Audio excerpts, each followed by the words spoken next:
Hey, young America, we need to talk. You may think this is uncool, you may even think it is bogus, but I want to tell you about something that has everyone buzzing. Something that concerns mature boys and girls just like you. Something called grass. Not that grass. I'm talking about marijuana. You may have heard of it. You may have seen someone smoking it, like those burnout bohemians or that crazy-eyed custodian at your school. You may have taken a toke or two. But do you know the whole story? Do you know the blunt truth?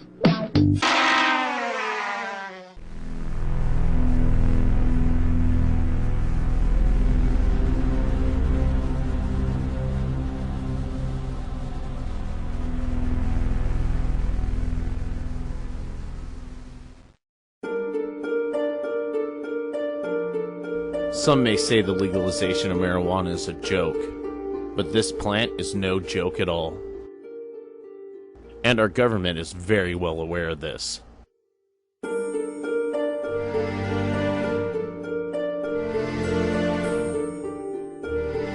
Legalizing this one plant can not only help our citizens medically, but it can create jobs, feed the hungry, save taxpayers, cut back waste, and so on. However, miles of red tape, laws, and litigation fence us off from truly using this commodity to its full potential. This is because your federal and local governments know this plant opens the door to individual independence, wealth, and well-being.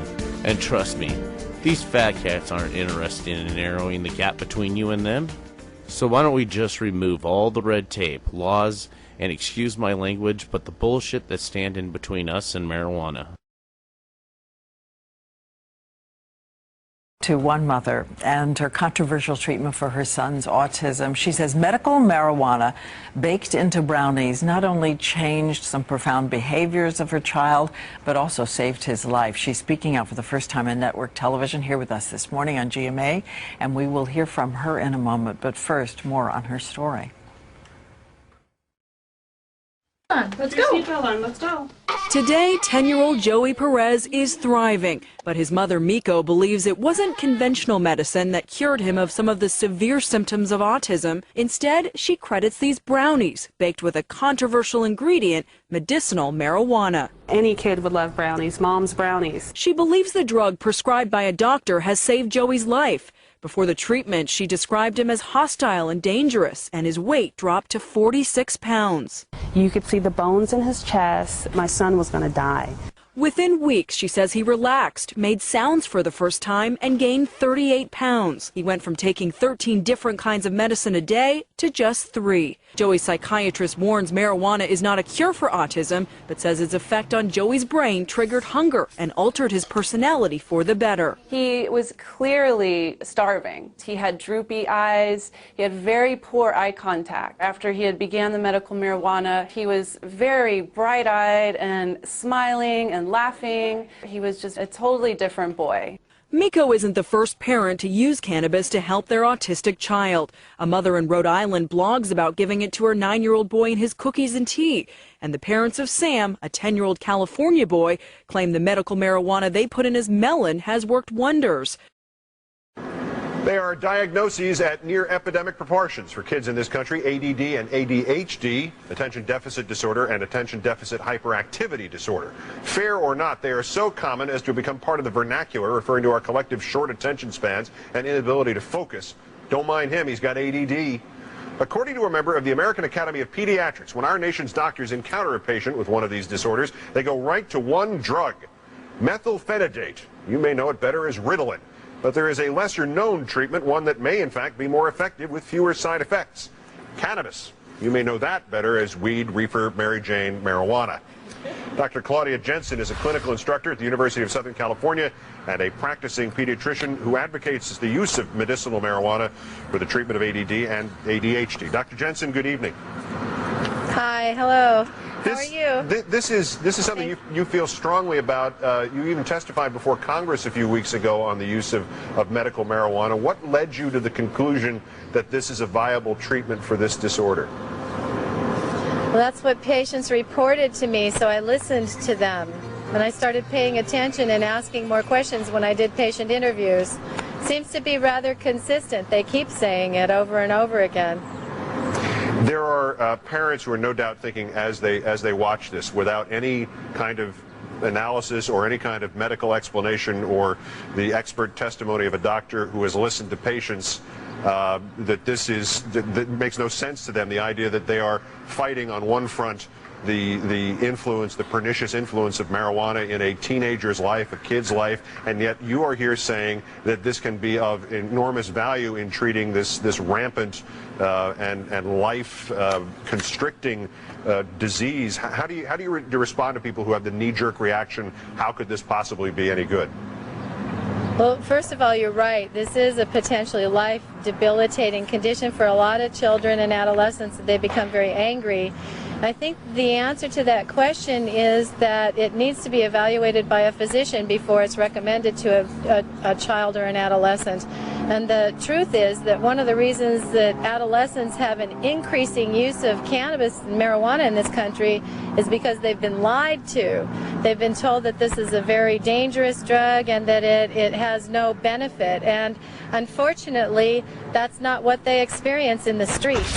And I think it's more appropriate to bring it up out of the streets and into the doctor's offices so that children and adolescents and parents can learn the truth, get some of the data, and look at this drug not with a reefer madness perspective, but more with a scientific and factual perspective.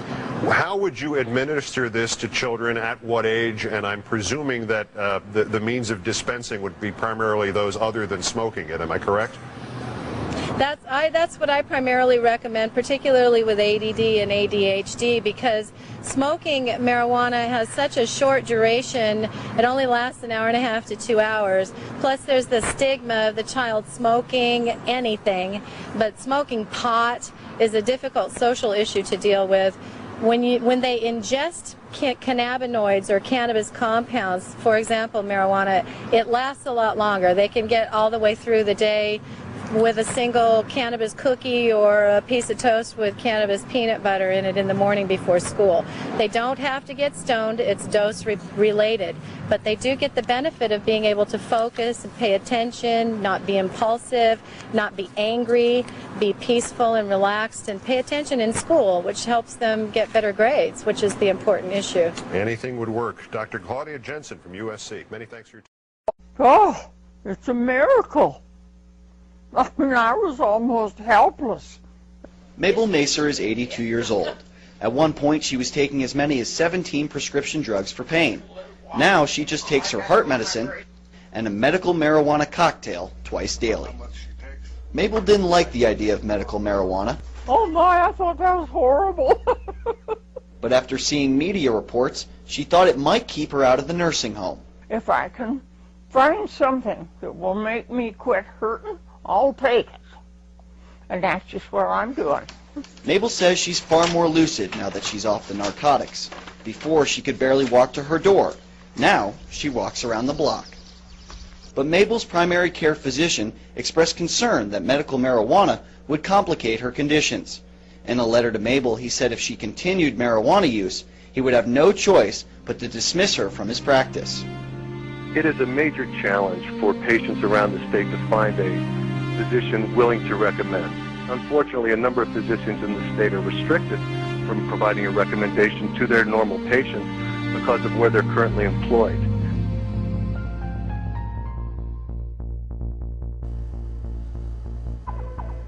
If you want to convince me or anyone that marijuana is a joke and harmful to this country, then you'd better make pretty damn good account for the tens of thousands of diverse in age and demographics who swear by it every day. And then the ongoing successful medical research that continue to find more safer and effective uses for it.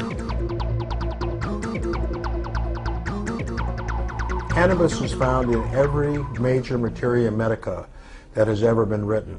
It was included in the United States Pharmacopoeia from 1854 until 1941.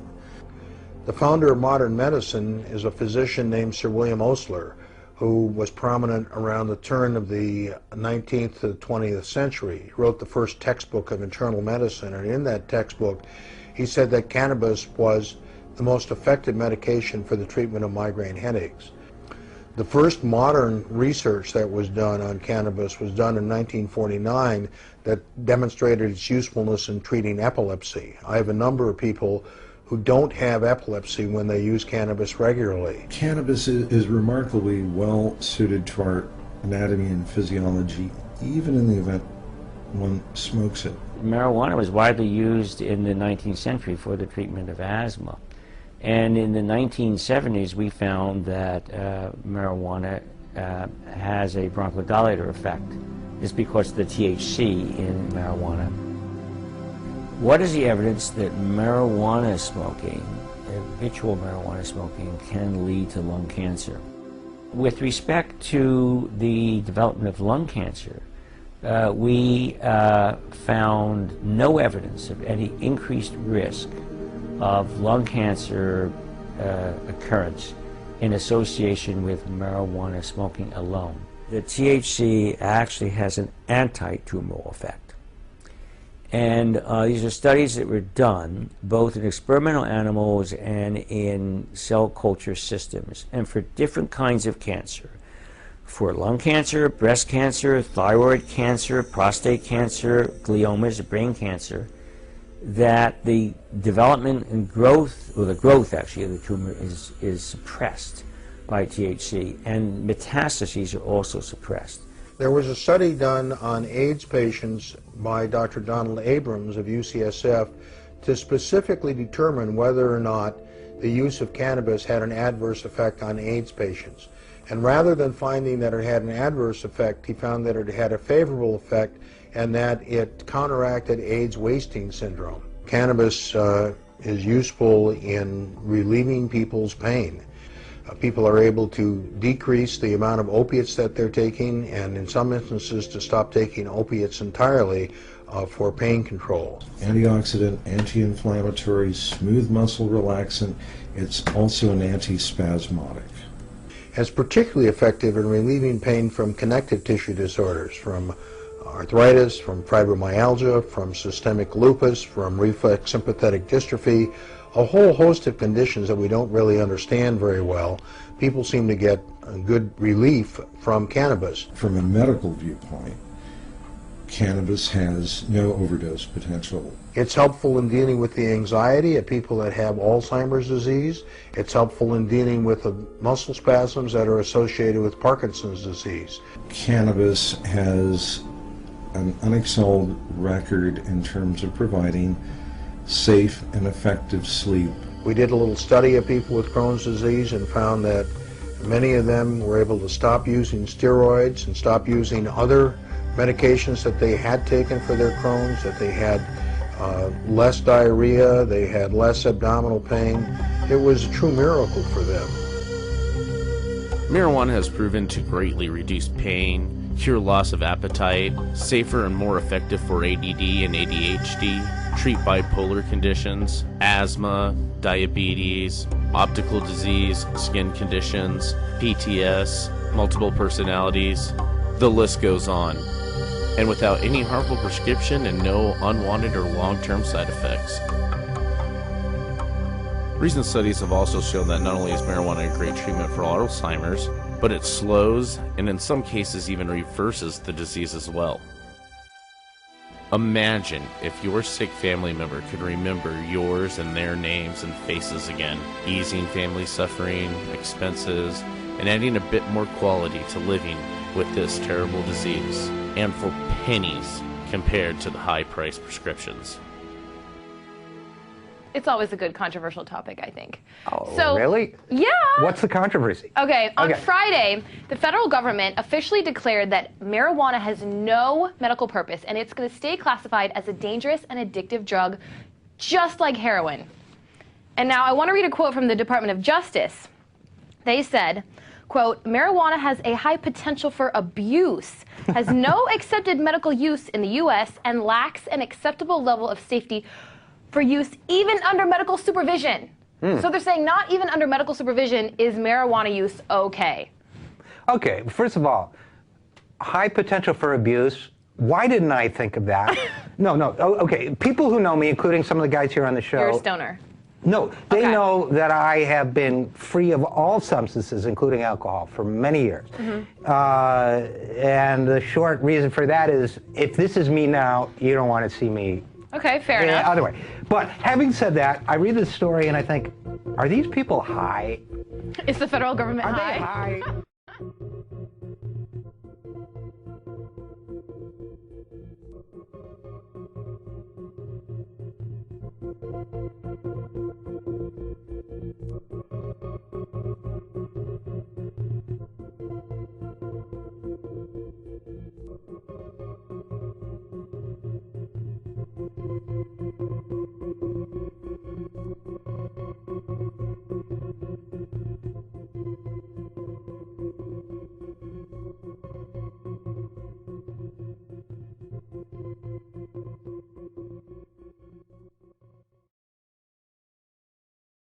A local musician is dying tonight after the University of Washington turned him down again for a liver transplant. The reason for the denial, in part, is Tim Guerin's use of medical marijuana to treat his hepatitis C. Camera 7's Deborah Horn has the story.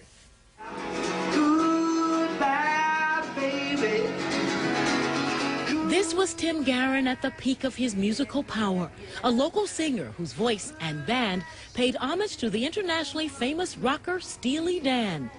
This is Tim Guerin today. I'll just deal with it, you know. What else can you do? This self-described free spirit is in the last hours of his life for want of a liver transplant that doctors at the University of Washington would not perform, in part because of the medically prescribed marijuana Tim once smoked to help treat his hepatitis C. I'm not bitter or you know, I'm not angry about it. His son Lennon, named for another famous rocker, sure is. Because they don't like it. It's not medical. It's not a medical reason. It's not a scientific reason. It's because they don't like it. Now Lennon is telling his dad's story when the ending is nearly written. Something could have been done, but nothing can be done now. It's too late, you know. He has a day or so. Unable to save his dad, his hope now is for others like him. I don't want anyone else to suffer like I've suffered. I don't want anyone else to go through what my father is going through. Congrats, Arizona. You just voted for medical marijuana. One more step towards calm. And the dispensaries are on their way. Psych. Governor Jan Brewer came up with a plan to stop these Satan peddlers from opening their gates to hell. I want to make sure marijuana is constitutional. Of course it's not constitutional, Jan. This stuff's made by God. My kids and I are afraid of Christmas. Jan Brewer understands states' rights is a joke, and keeping the feds away is a hard job.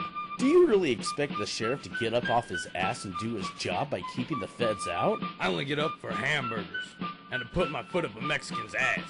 Hot tamale! Marijuana is bad for you, and it's a direct gateway to heroin within only 5 hours. I only use it until I see dead babies crawling on the ceiling. Not to mention that over 60% of its users are known to turn into werewolves and murder pedestrians. And 90% of rape victims are high on marijuana at the time. You don't want to get raped, do you? Unless you're a junkie pothead. Peace, love, and Mountain Dew. Now bring on the rape. Take that, doper. Did you know that marijuana is what the Jews used to make them kill Jesus? Dude, we should fucking kill Jesus. What else am I gonna do this afternoon? Guess that's better dope than the Pope gets. Hey, that rhymed, because pot is evil. Others will try to convince you that there are real uses and purposes for marijuana. Just listen to these devil worshippers. You can make good, cheap rope. Marijuana will create millions of jobs. It helps me with my Alzheimer's. Hold on, Pops. If you get high, you'll just forget everything anyway, doper. At least I'll remember my wife and my name. It's natural aging. God wants you to forget your family and die. That's the American way, fucko. These guys make it sound harmless, until they turn into zombies. Weed. And homosexuals use marijuana too. You know what that means, Mom and Dad. Hey, you should suck on my pipe. Oh, jeez. Hands on your own sack, Nancy boy. So let's put a stop to this horrible drug that Al-Qaeda uses before they blow up buildings. That's right, potheads are terrorists. Because the next one smoking could be you. Fuck Arizona. Yeah. Hey, do you want to get high and go rape some dudes? I'll start microwaving some pickles.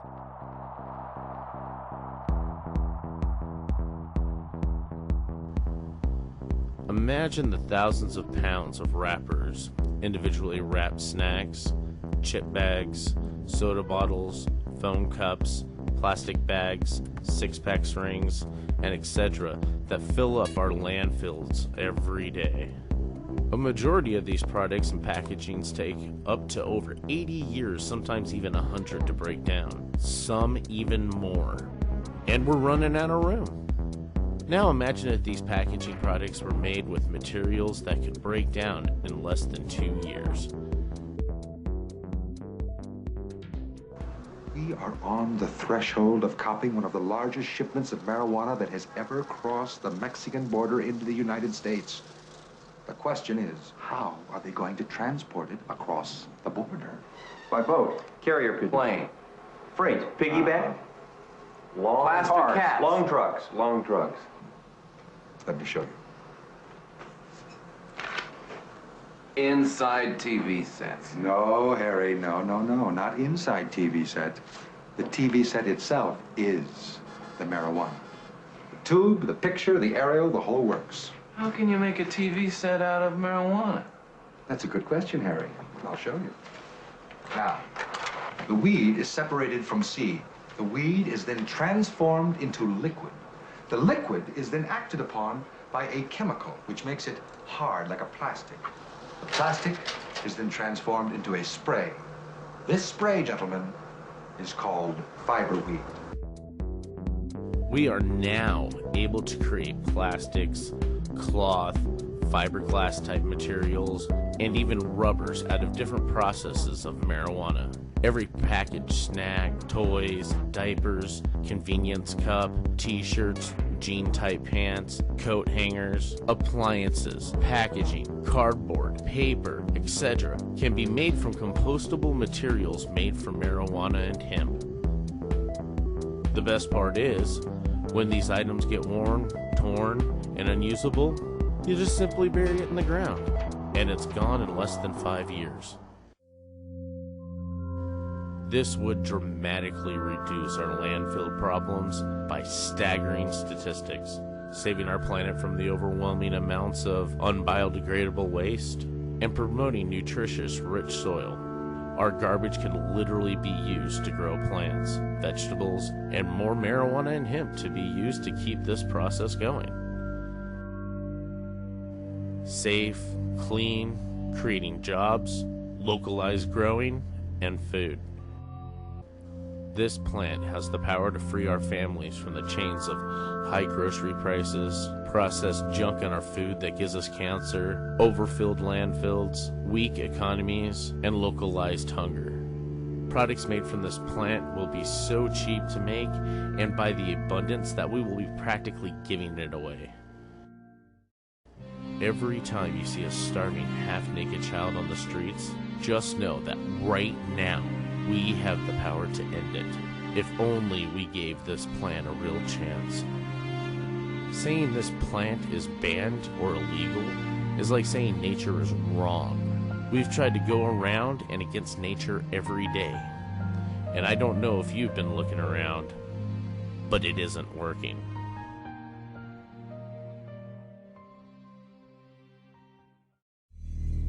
Should marijuana be legalized? We'll debate the pros and cons right now. In the anti-legalization camp is actor Stephen Baldwin, and on the pro side is Congressman from Texas Ron Paul. He was a presidential candidate, and Paul has sponsored hemp-related legislation. Gentlemen, round one. Okay, what's your reaction to the hoo-ha over the Phelps photo? Ron? Oh, I'm sorry, over the what? Over the photo, the Michael Phelps photo. What was your reaction to all of that? What happened with Michael Phelps? I mean, he basically lost a lot of his endorsements. On Phelps, well, the whole thing, I think, is a mess. It's outrageous. I think we're getting carried away with the whole war on drugs. That's how silly the whole thing gets. Drugs are very dangerous, but there's a lot of things that's very dangerous. The question is who should regulate danger? Should we assume responsibility for ourselves, or should the government take care of us? And I don't believe in the nanny state. If you do have regulations and laws, they should be at the state level, not at the federal level. We didn't even have a federal law up until 1937, and here we are. We have spent hundreds of billions of dollars in a very unsuccessful attempt to regulate drugs, and you have all these weird examples. That's one example you mentioned, but what about a sick person dying with cancer, goes out and uses marijuana when it was legalized in a particular state like California, and the feds come in and arrest them? I mean, there's so much violation there of common decency and the Constitution, and it makes no sense. The drug war is a total failure, and the federal drug war ought to be revisited and, for the most part, gotten rid of. Okay, Stephen Baldwin, hi. You're against legalizing marijuana. Why? Well, it's a little bit ironic. I could see why Jimmy wanted to rush out of there so quickly. Here you're looking at an actor that has starred in two very popular marijuana films, Half-Baked and Biodome. And, you know, here I am bringing a faith-based conservative perspective to this issue. And, you know, obviously, Joy, there's a lot of common sense that needs to be included in this conversation. It's a very simple reality. Marijuana leads to doing worse things. That's just a fact. I don't care what anybody says, what the debate is. When you smoke marijuana at a young age, it'll usually lead to alcohol abuse and harder drugs. So right there, I mean, that's one reason why it should not be legalized. We've heard that for years, that it's a gateway drug. What do you say to that, Congressman Paul? Well, I think that's silly. Probably the most addictive drug in the country, in the world, is nicotine. And nobody talks about nicotine being a gateway drug. So there's no sense to that. And besides, it's not nearly as addictive as alcohol. So if you're a consistent person and you think the government should be regulating personal behavior, you have to be for prohibition of alcohol. And when you look back and throughout history and what happened to that was a total disaster. It created the Al Capones. And right now today, there is so much violence today, not because people use drugs, but because they're illegal. That's why, you know, the people who benefit the most by all these laws, these are the drug cartels. They lobby to keep these laws in place because they can't exist without them. You don't have the Al Capones now because you don't have prohibition of alcohol. Prohibition is what is bad. And this does not mean we endorse personal behavior that is not beneficial. It just means who regulates personal behavior, and it shouldn't be the state. There's no benefits to it. It's just like regulating church behavior or religious behavior of any sort. So I see no purpose in doing this. Okay, Stephen, we'll get back to you when we return. Okay, more Baldwin versus Paul. Okay, we're back. Stephen, let me ask you a question. Congressman Paul brought up the whole idea of medical marijuana. What is your response to that? People have glaucoma, they're nauseous from anti-cancer drugs. What do you say to that? Well, again, you know, there is, you know, not a whole lot of research to back up the fact that there aren't alternatives even to that. There's lots of pain relieving practices that people can study. So I must say, though, to be honest with you, Joy, when in fact there are people for those reasons that do have success with it, then if prescribed under a controlled situation, then yes, obviously that makes a lot of sense. But back to Mr. Paul's statement about, you know, the addictive aspects of smoking cigarettes. Obviously, if I smoke a cigarette, I'm not going to get in my vehicle and be impaired potentially to damage somebody else's life. If we legalize marijuana, there's no question that the number of deaths related to people being impaired under the influence of marijuana is going to increase. The question is, just to be able to tax it, is it worth it? That's the question. Rob, what do you say to that? Well, I understand there's a few people who smoke marijuana already. And how many times have you seen somebody arrested for driving under the influence of marijuana? I mean, I've never even heard of it. Driving under the influence of alcohol, that is dangerous. But people shouldn't do that, and they should be responsible. But you can't get more people smoking marijuana. It's just that what is so bad is the war on marijuana, putting people in prison. They can be caught using drugs for the third time, never committing a violent act, and putting them. and yet rapists and murderers can get out. And if you think of all that expenses, you're talking about hundreds of billions of dollars that get spent on this, and people usually who get sent to prison for nonviolent drug use come out as violent criminals. So it makes no sense at all to pursue this method, because marijuana is not going to increase car accidents. Let me tell you, that is not the case. I would think that it's hard to detect if you're high on marijuana when you're pulled over by the police. There's no breathalyzer test. So how would we know what effect it has? Well, but there could, Go ahead, Ron. Go ahead, Mr. Paul. Go ahead, Ron. Well, that's a possibility, but even under today's circumstances, nobody gets arrested for it. And the alcohol is the real culprit and the real problem, and yet we have people in Washington, D.C. who drink a lot of alcohol, let me tell you. Because of political reasons, they're scared to death to vote to legalize the growing of hemp. Hemp has nothing to do with smoking marijuana. And because of this obsession on the drug war, we can't grow hemp in this country. We send the hemp growing up to Canada, then we buy the products that we make from hemp. So we export our jobs to Canada. Hemp is a good product that we prohibit from being used, and it was legal up until even after World War II. We were allowed to raise hemp in this country. This is how hysterical this war on drugs has gotten. So the sooner as we come to this realization, someday, actually, I'm optimistic about this. I think this country is going to wake up like they did in the 30s and say, hey, you know, prohibition didn't work. Alcohol's a horror. It's made things worse. It's caused a lot of crime and a lot of violence. It's about time we just do this. Get rid of the prohibition. Let the regulation go back to the state. Regulate it like alcohol. And with the real regulation come from the individual and also from the family and the parents and the community. That's what prevents drug use, not some federal thug coming in with guns and arresting some kid and throwing him in prison for life. That makes no sense whatsoever. Are you saying that there are a lot of alcoholics in Congress? Is that what I heard you say? No, I didn't say that. I said there's a lot of. I said there's a lot of people in Congress who drink a lot of alcohol. Let me ask you something. And they won't vote to legalize. I have a question. Hemp. They won't even let us write. They won't even let us raise hemp because they're afraid of the political consequence. Is there any drug question. you would not I have a legalize? question. Ron, I just want one more question to Congressman. Is there any drug you would not? Do you want to legalize all drugs, heroin included? Well, I want to go back to a previous time prior to 1937 when the states did the regulating. And I don't advocate giving marijuana to 10-year-olds walking in the store, but at 10, you know, the kids now can get more marijuana with all these laws easier than they can get alcohol. So the states have every right to regulate and legalize and allow people to use these things. We're running out of time. Stephen, I'm going to give you the last word before we go. I'm just curious, Joy, do you think that there's a lot of marijuana smoking Ron Paul supporters? I'm just wondering. Yeah, have you ever smoked a joint, Ron? Congressman Paul, have you ever smoked a joint? You know, this is the truth, and most people believe what I say. I have never seen anybody smoke marijuana, and I have never been in the same room with it. Okay, thank you very much, you guys. Go to CNN.com. To me, it's the issue of freedom of choice.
ticked off because the doctor would not issue the police officers licenses to buy pot. And so they got really upset about it. Now they're busting them. They're trying to find something on them. It's really messed up, man.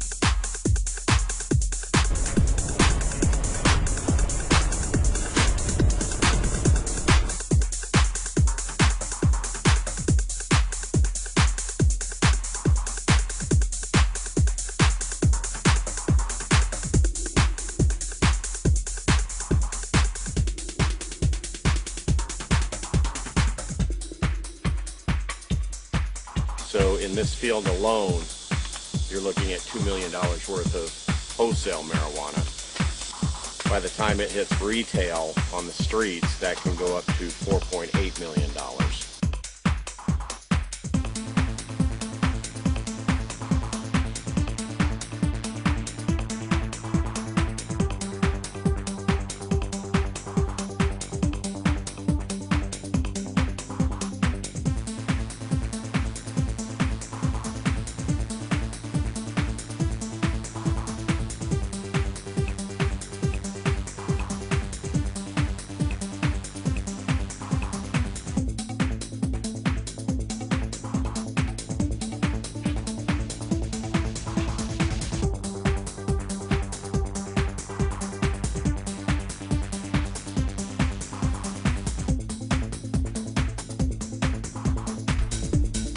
Look at the money you're wasting. Look at the time you're wasting. Don't you think that somebody in Nashua is committing a real crime? Real crime. Real crime. Marijuana and hemp is absolutely politically valuable, medically, environmentally, and of course economically. Think about today's economy. Now think what would happen if we just legalized marijuana altogether. Jobs. There would be almost an instant demand for growers to grow medical marijuana strains, as well as jobs needed to ship it and dispense it. Farmers will be needed to grow large crops of hemp and marijuana for its many uses, like creating jobs making paper, wrappers, plastics, cardboards, presswood, food, books, tourism, housing, furniture, cloth, Q-tips, pencils, nets, lotions. The list goes on so much it's ridiculous. Every single product and service that can be made needs workers to produce it, and every bit would be taxable, and people will pay it. Speaking about the taxpayer, how about saving them a little money as well? Well, marijuana can do that too. Ironic and as funny as it may sound, every military soldier, firefighter, park ranger, government contractor, transit worker, and even police officer can be uniformed in cloth made from marijuana. Imagine every cop who ever busted you for a roach, now dressed head to toe in good old Mary Jane. And you wouldn't be able to tell the difference, and it would be manufactured and supplied for pennies. The truth is, when growing large amounts of marijuana and hemp, we will not only gain profit and bring life back to the economy, but we will have so much left over that we could give it away. As a social service, we can clothe and feed the homeless and less fortunate. We can do this with very little expense, bringing a higher quality of life to one of our most unfortunate situations. Let's also not forget the large percentage of crime that we will lose, and put a stop to the millions turned into harder criminals after marijuana possession charges. And not to mention the major blow to power and money to the cartels and drug lords, whose corrupt power of dictatorship, murderers, smuggling, rape, kidnapping, car theft, etc. is not isolated to just Mexico alone. Thank you very much, Stephanie. Good afternoon, all of you. And so I'm going to whip, because I'm born in New York. I talk fast. I got 7 minutes. I don't got much time. But let me say, first of all, please, how many of you have ever had somebody who you hold close in your heart struggle with drug addiction? Please raise your hands. How many of you have ever had somebody you hold close in your heart use drugs, smoke weed, whatever, and not have a problem with it? Raise your hands. How many of you have had somebody you hold close in your heart who spent time behind bars on a drug charge? Raise your hands. I want to talk about all three of those things. I'm going to talk about all three of those things. And let me say, first of all, that the things I'm going to say, I'm going to get you going. I am going to get you going. And what I'm going to say, the views I hold are views that are held by other people who are white, black, brown, yellow, red, and everything in between. They're held by Republicans, Democrats, and independents. They're held by people who've been addicted to drugs and people who love drugs. They're held by people who lost people who've been behind bars, people in law enforcement, whatever. And they're opposed by people from all those categories as well. So I just want to be clear, this is a point of view, and it's a point of view that I hope you will all open yourselves up to and think about, because I want to take you someplace on this. I'm going to talk about the harms of the drug war.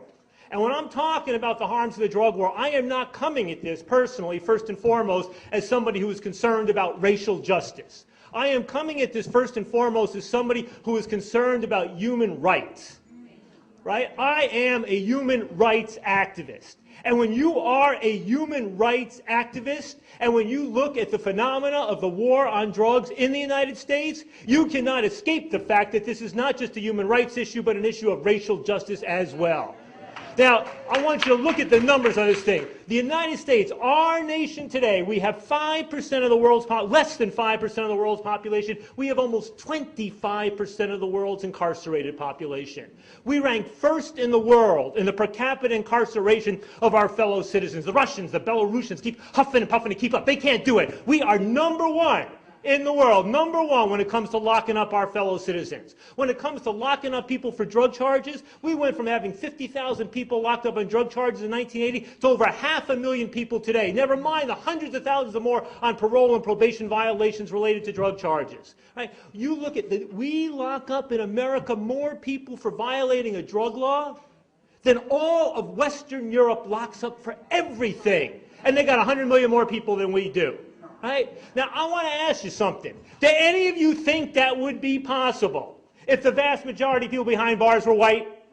Any of you think that were possible? Because I know and I can see that there is something that happens in this country that when you see a television program, when you see a movie, a photograph, and when you see the pictures of the prison populations, and when you see they are overwhelmingly black men, brown men, that there is that little thing that clicks. That little thing clicks. That's okay. That's right. Because I know that if the vast majority of those people were white, we would not be leading the world in incarceration rates. I know that the movement for reform would be moving a lot faster than it is right now. And I'll tell you, when it comes to the war on drugs right now, when I look at that as history of America, I can look from slavery to Jim Crow to the war on drugs. No better system has ever been created to accumulate massive, vast millions of people, black people primarily, and put them behind bars, give them a number, take them away from their homes, put them in upstate communities, dissolve their identity, treat them as second and third and fourth class citizens the rest of their lives. That is what the war on drugs is doing today. Now, it's got to be changed. And changing it means struggling with ourselves as well. Because this was not just a matter of the war on drugs, of white people and white races putting black people behind bars. Let's understand that the war on drugs that emerged in 1970s, 1980s, 1990s, that was a bipartisan struggle and a biracial struggle. That the people who supported those original crack powder laws were white and black. That the people who opposed needle exchange programs to stem the spread of AIDS were white and black. That the people who bought into all of this hysteria were white and black. And that means, quite frankly, that we have to look in ourselves and in our fears and in deep down and get ourselves uncomfortable, because if we're going to uproot this from American society, it is only going to be from this critical self-examination. I want each one of you to please think back 20 years ago when crack was devastating inner city communities. Were you the one saying, lock them up, put them behind bars? When people were saying that we needed needle exchange programs to stop the spread of AIDS, were you saying, I don't want to give a needle to a junkie? Why would I enable their addiction? Were you the one saying that? And now maybe you understand that that's not right?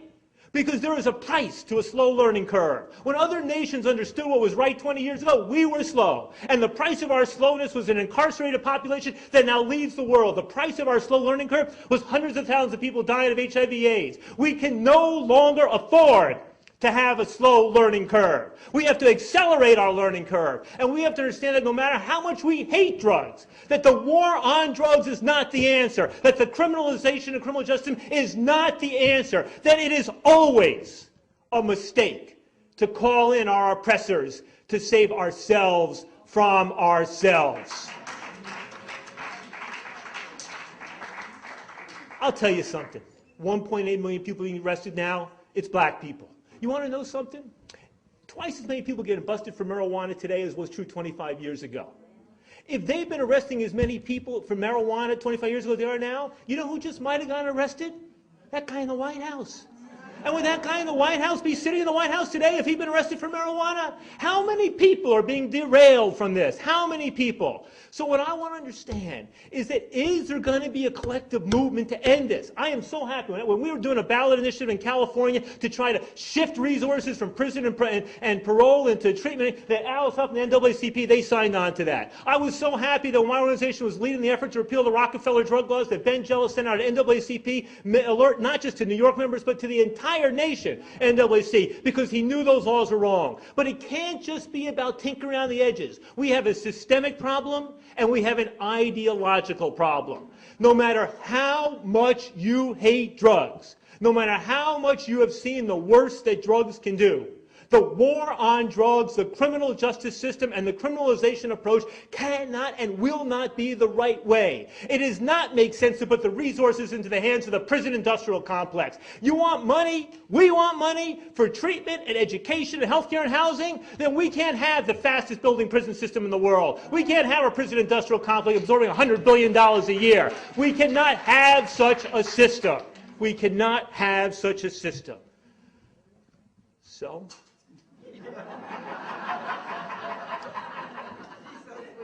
I hope and I pray that as these reforms come up and as people look and they start talking about more sensible, not just giving lip service, that we all recognize a moral obligation to reduce the role of criminalization and the criminal justice system in drug policy as much as possible. We are never going to be a drug-free society. There has never been a drug-free society. There never will be a drug-free society. Our challenge as human beings and communities is to accept that reality and to learn how to live with this reality so that drugs cause the least possible harm and in some cases the greatest possible good. That is our obligation. It is to uproot and dig out our fears and to move into another world in which our nation's drug policies are grounded in science, compassion, health, and human rights. Thank you very much.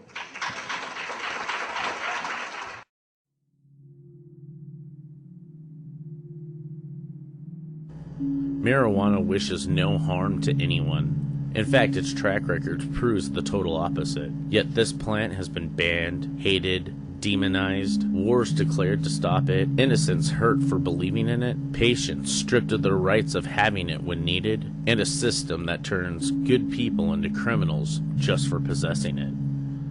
A natural plant with thousands of positive uses. Honestly, I'd rather bump into a few potheads before running into one drunk.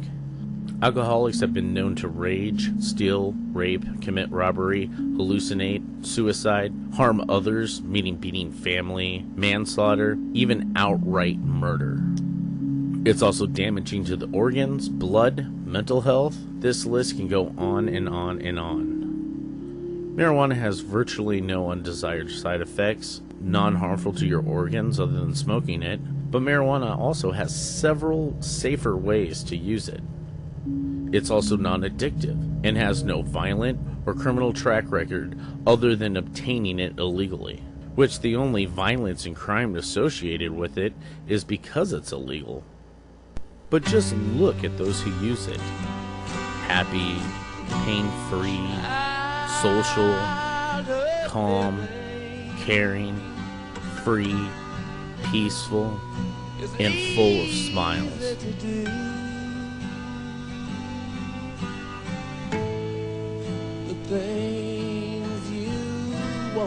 wanted.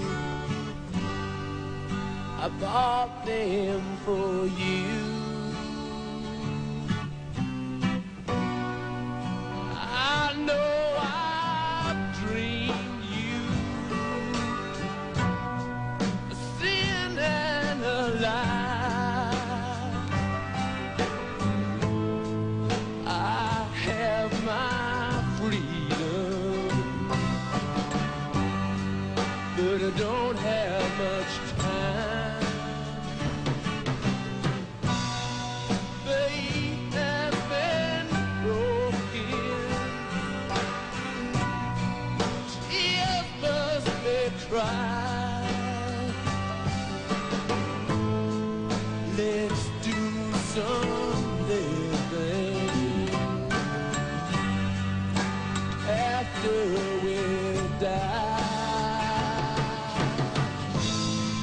Wild horses couldn't drag me away.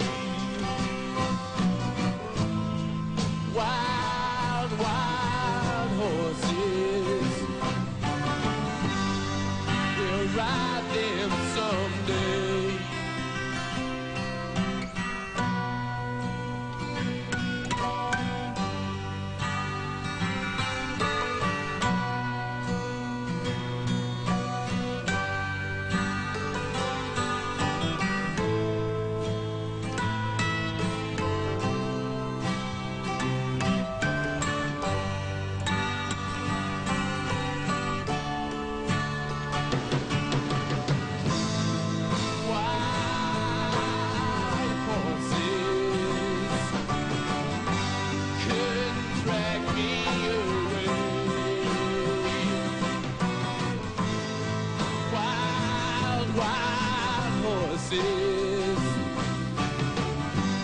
We'll ride them someday.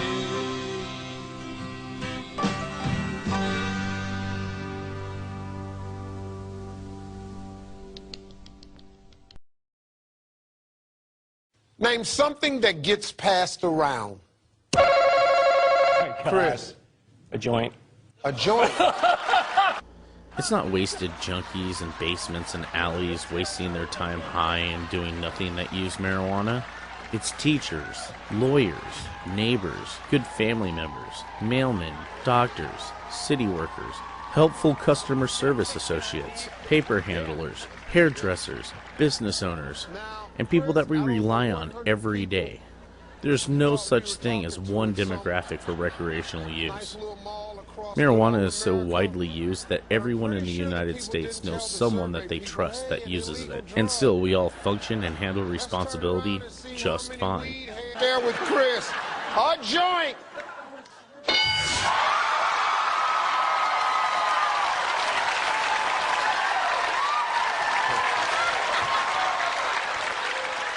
So why is it really illegal? Here's why your government and politicians don't want it to be legalized, and why even where it is legal, local governments misrepresent us and try to stop it. Marijuana is so easy and fast to grow that everyone would have the potential to gain financial independence through local, national, and international success. So many different products, strains, and ways to create these products can be produced for dirt cheap. This means anyone would have the means and potentials to either capitalize on it or self-substantiate.